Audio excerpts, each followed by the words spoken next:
Come può la dea, quello che noi chiamiamo dea, non essere una parzialità? Come può creare da sola? Com'è possibile dire che lei è il tutto e non soltanto la metà femminile dell'universo? Provo a spiegartelo tra un attimo.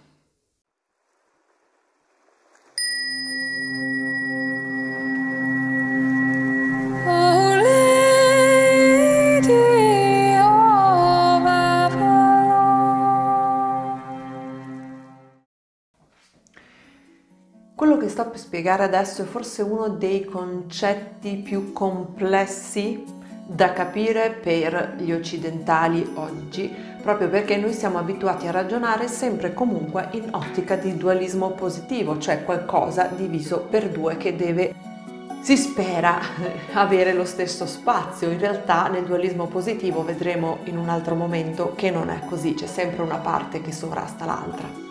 Nel momento in cui sempre di più sentiamo il richiamo a scoprire questa cosa che definiamo dea, capita che però questa venga adagiata sul sistema di conoscenze attuale, sul tipo di logica che organizza la conoscenza oggi, che è appunto il dualismo positivo. Il dualismo positivo divide l'intero in due metà e queste due metà viaggiano un po' ognuna sul proprio binario, per cui quello che accade è che la dea la collochiamo in una metà per collocare poi l'altra metà con quello che noi crediamo di dover completare. In questo caso un'immagine speculare contraria, il maschile. Questa però non è l'immagine della dea primigenia, di quella madre cosmica che mi affanno con la teosofia a rinarrare, anzi, quell'immagine di dea è rivoluzionaria e può portare a delle conseguenze a cascata sulla reale vita e il modo di intendere il mondo, l'universo, la propria identità e l'identità dell'altra e dell'altro da me in maniera veramente rivoluzionaria. Ma se noi attacchiamo la dea a questo tipo di conoscenze qui, quel che facciamo è affatto cambiare quel sistema che noi diciamo di voler cambiare, ma riconfermarlo, perché di fatto buttiamo via un'occasione incasellandola su qualcosa che per noi è già noto, il dualismo positivo, una metà contrapposta a un'altra metà. Questo però non è l'immagine originaria e, come dicevo, per andare oltre a tutto questo bisogna cercare di fare lo sforzo mentale ma anche emozionale di guardare oltre.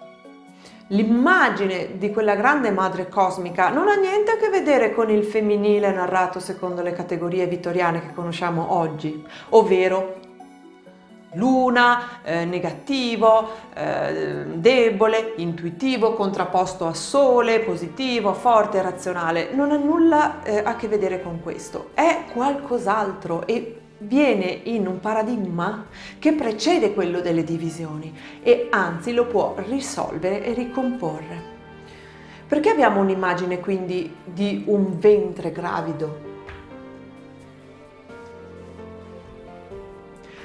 Vuol forse dire che le donne sono superiori agli uomini?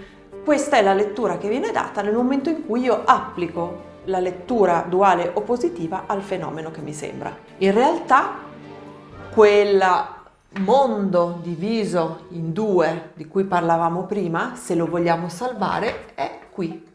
Fa parte del ventre della madre cosmica. Quindi se volessimo recuperare quel tipo di concetto di Dio, di Dea di cui abbiamo parlato, non è tutta la madre cosmica, ma è un tipo di relazione che avviene nel suo ventre. Ma attenzione, quel che cambia è che non c'è più una relazione di scontro e opposizione, ma di continua trasformazione di un principio nell'altro in una relazione che direi erotica. È una danza e non più una lotta. Perché dico una lotta? Perché nel dualismo positivo pensiamo al bianco contrapposto al nero. Se una parte è il nero e l'altra è bianca, nella nostra narrazione una delle due è considerata migliore dell'altra, se non addirittura simbolo di bene assoluto e di male assoluto. Il caso di luce e buio esprime molto bene questo concetto. Noi parliamo di continua lotta delle tenebre sulla luce e viceversa. È una metafora sotto gli occhi di tutti quanti. Nel caso del nostro ventre cosmico, la Grande Madre è sia contenuto che contenitore e principio equilibratore del contenuto. Di conseguenza non abbiamo più un nero negativo che combatte con le forze del bene, ma abbiamo un fenomeno di continua trasformazione l'uno nell'altro, esattamente come accade se osserviamo il ciclo solare giornaliero. Un alternarsi sfumato di luce nel buio, di buio nella luce, ciascuno con una propria dimensione e un proprio insegnamento. Cambia radicalmente il punto di vista. Vengono a mancare le associazioni morali di significato che noi diamo oggi. La stessa cosa, anche se in modo, ci tengo a dire, molto diverso, potrebbe accadere con questo concetto che noi abbiamo di continuare a vedere il maschile e il femminile in quel modo lì. In questo caso finiamo per abbinarlo agli uomini e alle donne. E quindi che succede? Quando io parto con l'affermazione che la dea non è una parzialità e che se noi pensiamo alla dea come una parzialità siamo in quel pensiero lì, il dualismo positivo, e ci manca un pezzettino, mi viene l'insurrezione di molti uomini che temono di non riconoscersi in questa immagine. E dove sono gli uomini qui? Sono qui dentro. Non è che questa è la donna e qui dentro sta l'uomo e boh. Io, Laura Ghianda, Mario Rossi, siamo entrambi in questo livello simbolico, nel contenuto del ventre cosmico. Non è che io rappresento il ventre cosmico e Mario Rossi è una creatura inferiore. Qua ci sta Mario Rossi, qua ci sta Laura Ghianda, qua ci stanno gli alberi, qua ci stanno i fiori, le api. Dove mettiamo le stelle e i pianeti? Qui. La stessa cosa accade con Sole, Luna, tutto quello che noi possiamo immaginare essere cosmo e le interazioni all'interno di questo enorme sistema che si manifesta nella ricerca di equilibrio finalizzato al portare avanti l'esistenza, quindi anche nella distruzione, è il ventre cosmico.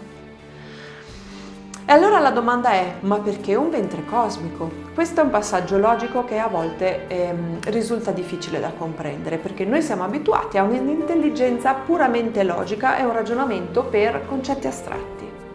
Per richiamare e comprendere il perché le antenate e gli antenati avessero scelto un'immagine di ventre cosmico, dobbiamo calarci nella parte di un'intelligenza analogica. Quindi cosa concretamente nell'esperienza di tutti i giorni permette un contenere in equilibrio qualsiasi cosa senza discriminazione? Perché in questo ventre, il ventre gravido, ci passano tutte e tutti. Non è che il ventre contenga soltanto le bambine che diventeranno le donne e gli uomini vengono sotto i cavoli. In questo ventre cosmico ogni cosa è mantenuta senza una discriminazione. Invece di partire quindi un po' dal concetto astratto in alto senza avere idea di quello che potrebbe portare nella concretezza, dobbiamo fare esattamente l'inverso. Un tipo di mondo che si basi sulla non esclusione e sull'equilibrio anche delle differenze, trova come immagine radicale questa, proprio perché tutte e tutti nascono dalla stessa radice. Quindi quello del ventre cosmico è a un altro livello rispetto al bisogno mio come essere umano di riflettermi in una divinità, che è un concetto che viene in un altro momento. Quando io cerco di specchiare la mia immagine nella dea e gli uomini nel Dio, siamo in un altro livello, in questo, quello del contenuto. ma il ventre cosmico permette l'equilibrio proprio per evitare che la divisione, che è quello che si è verificato, la divisione dell'uno in due, possa accadere che una delle due polarità prenda il sopravvento, che è il mondo che abbiamo conosciuto e visto da millenni a questa parte. Senza questo principio equilibratore, le polarità sono libere di farsi guerra. Di fatto il dualismo positivo, lo vedremo in altra sede, è un pensiero della guerra, che è fatto per mantenere perfettamente una logica di scontro, una percezione di scarsità e un continuo reclamare, sgomitando la rappresentazione del proprio posto, proprio perché se c'è scarsità non c'è per tutti. Il ventre cosmico invece è quello che regola anche, quindi abbiamo l'immagine di una regolatrice cosmica, molto prima che la legge venisse attribuita al maschile, che il principio di ordine venisse regalato al maschile, perché l'idea che la madre fosse caos e il padre ordine è successiva. Non dobbiamo cadere nella lettura di questo simbolo con delle idee che vengono da un pensiero che questo simbolo l'ha disgregato. E c'è un altro punto importante, un ventre quindi che ogni polarità contiene e mantiene in equilibrio in un continuo movimento. È per questo che quest'immagine rappresenta la creazione continua. Non è l'immagine di una creatrice esterna, questa è un'altra attribuzione del pensiero della sacralità trascendente, che è quello che va in voga oggi, proiettata nell'immagine della dea. La dea non è una creatrice dall'alto, non è un principio di sacralità trascendente, lei è l'esistenza che si fa e si distrugge, finalizzata però alla continuazione. Nel ventre accade una cosa interessante nell'esperienza della maternità, e quindi questo mi fa piuttosto pensare che nel modo in cui dialogavano le nostre antenate e i nostri antenati ci fosse una considerazione dell'esperienza femminile del corpo, questo senz'altro. Ma accade cosa? Che la creatura è uno con la madre in cui è contenuta. Allo stesso tempo però né la madre è la creatura, né la creatura coincide in toto con la madre. Questo è il principio di non separazione, su cui potremo parlare per ore, ma è una chiave importante per comprendere perché non è il momento di gettare via l'immagine del ventre cosmico solo per paura che possa discriminare, ma piuttosto di comprenderla, perché il principio di non separazione permette la coesistenza di identità, di livelli differenti allo stesso tempo. Io posso essere io, me, persona, con il mio ego, con i miei confini, quello che in questo momento tu stai vedendo. Io posso essere compresa nella montagna in cui sto vivendo.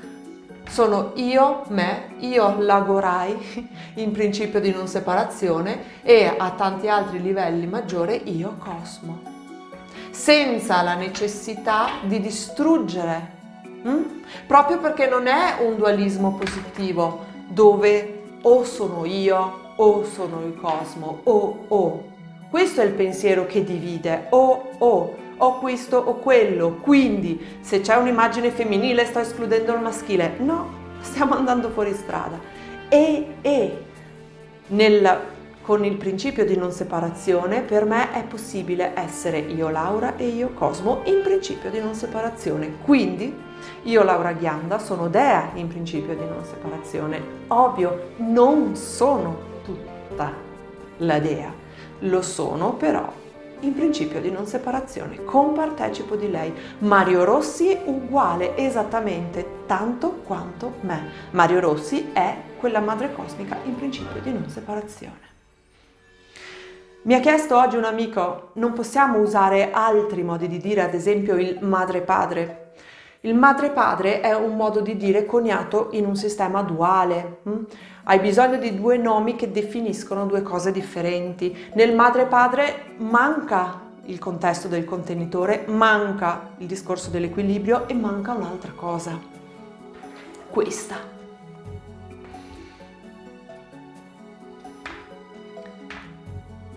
Il ventre cosmico non è solo il contenitore. C'è anche il famoso simbolo del triangolo che non aveva assolutamente bisogno di essere raddoppiato, perché questo è il cancello tra i mondi, ok? Attraverso questo cancello ci passiamo per venire al mondo e poi in quel cancello torniamo nel momento in cui moriamo, ritornando in un ventre che, portando trasformazione in una dimensione ciclica, connette la vita con la morte. Se noi buttiamo via quell'immagine di ventre, buttiamo via tutto questo orizzonte simbolico. E allora, tornando a questo madre e padre, se io dovessi contestualizzare il madre e padre per rispondere a un'esigenza dell'epoca di adesso, io li metterei come concetti all'interno del ventre cosmico. Il fatto che la paternità ancora oggi, come la concepiamo noi, non esista in molte società matriarcali e si tratta di società in equilibrio dove il conflitto tra i generi non esiste, questo dovrebbe far riflettere, è perché quel che sfugge, attenzione alla resistenza, la resistenza che proviamo è indicativa di quello che non stiamo comprendendo, di quel che ci perdiamo per strada. Perché quello che sfugge è che la nostra idea di madre e di padre oggi è molto differente da quell'altra idea. Dove, prendo l'esempio in Moso, ci parlava Francesca Rosati Freeman, l'uomo Moso, cultura matriarcale, minoranza etnica cinese, non si vergogna di definire se stesso materno. Questo non toglie la sua virilità, non la toglie perché quel materno concepito in quest'ottica non dualista non ha nulla a che vedere con il materno che intendiamo noi oggi. Ed è così, è questa l'immagine che fa capire perché una cultura può avere l'origine matriarcato, vuol dire all'origine la madre.